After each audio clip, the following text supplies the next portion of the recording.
अब कांग्रेस झूठ बोल रही है कि इसमें तो रोजगार छीने जा रहे हैं। मैं दावे के साथ कहता हूं 100 दिन की गारंटी थी मनरेगा में, विकसित भारत 100 डेज की गारंटी थी। विकसित भारत जी राम जी योजना में 125 डेज की गारंटी दी है। ये कह रहे हैं बेरोजगारी भत्ता नहीं मिलेगा। कभी मिला कांग्रेस की सरकार में बेरोजगारी भत्ता? मजबूत प्रावधान नहीं था। हमने पुख्ता व्यवस्था इस कानून में की है कि काम नहीं तो बेरोजगारी भत्ता देना ही होगा, उसको सुनिश्चित करने का काम किया। पेमेंट नहीं होते थे, कांग्रेस के नेताओं ने उस जमाने में कहा। डिलेड होते थे पेमेंट।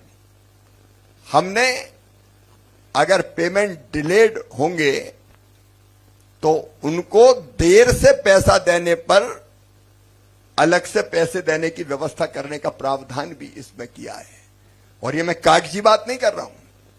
इसके लिए इस साल बजट में जो प्रस्तावित प्रावधान है वो प्रावधान है, पिछले साल था 88,000 करोड़, इस बार हम कर रहे हैं 1,51,282 करोड़ रुपया। 1,51,282 करोड़। ये काय के लिए हम कर रहे हैं? इसलिए कि 100 डेज से 125 डेज हमको वास्तव में रोजगार देना है। रोजगार नहीं तो बेरोजगारी भत्ता देना है। हां, एक बात जरूर की है कि इतनी विशाल धनराशि का उपयोग विकसित भारत के लिए विकसित विलेज के रूप में तो हो, और विकसित विलेज की कल्पना की है। अब मनरेगा में ये नहीं हो सकता कि यहां की मिट्टी खोदी और वहां डाल दी और पैसा खा गए। पीएम गति शक्ति और टेक्नोलॉजी का उपयोग करके गांव की पंचायत तय करेगी। ग्राम पंचायत ये कह रहा है ग्राम पंचायत के अधिकार छीने जा रहे हैं। हमने ग्राम पंचायत के अधिकार को और पुख्ता किया है। विकसित ग्राम पंचायत प्लान ग्राम सभा बनाएगी, ग्राम पंचायत बनाएगी, और वो जो काम तय कर देगी मनरेगा में वही काम होगा।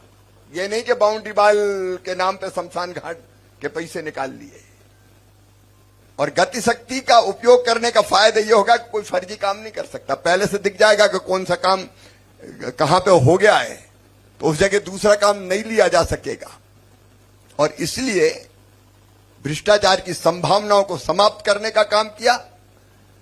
और जो मैं कह रहा हूं 2,86,000 ग्राम पंचायतें हैं। आप कल्पना कीजिए, अगर इस बजट का सही उपयोग कर लिया तो गांव का कितना विकास हो सकता है।